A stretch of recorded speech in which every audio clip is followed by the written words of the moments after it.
The first 5 things you should do with Project Cars 2. Number 1. Set up your racing wheel simulator kit.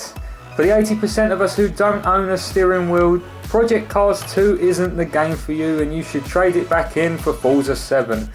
The only way to get a true feel with the cars is if you drive it with a steering wheel. The controller, although Project Cars 2 have increased the way it controls on the controller, it still doesn't control the way it should do on the controller.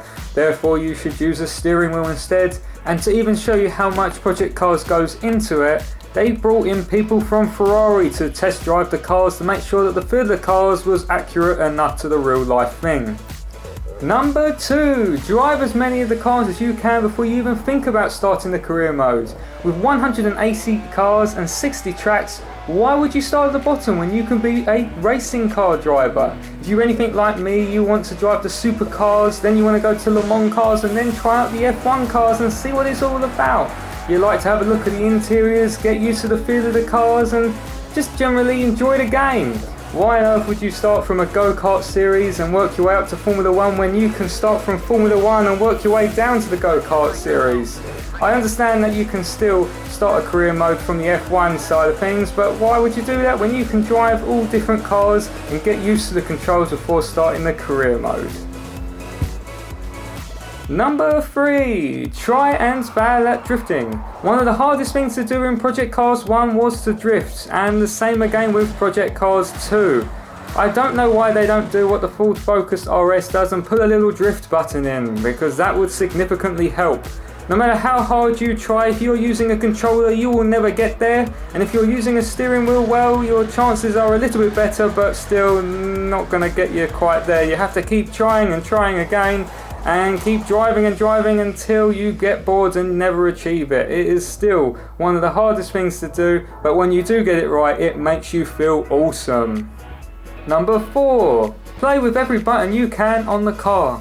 By this I mean changing the characteristics while you're still in the car. If you're anything like me, the more buttons you're able to change and do within the car, the more realistic the car is, because obviously you wouldn't go back to a pit stop in real life to change the way the ride height is. So changing headlights, window wiper blades, speeds, engine start, DRS, KERS, ABS, TCS, all those sorts of abbreviations, managing all that from inside the car feels awesome, and it makes it more realistic. So here, the engine start button is brilliant. Project Cars 2 have done a brilliant job in getting all the sounds of the new cars and all the previous cars and getting all the engine starts to sound perfect, something that Project Cars 1 just didn't have at all. Number 5. See how much you can damage the car before it stops working. It's a given fact that when you start any driving game, you want to see exactly what you can do to the car before it stops working.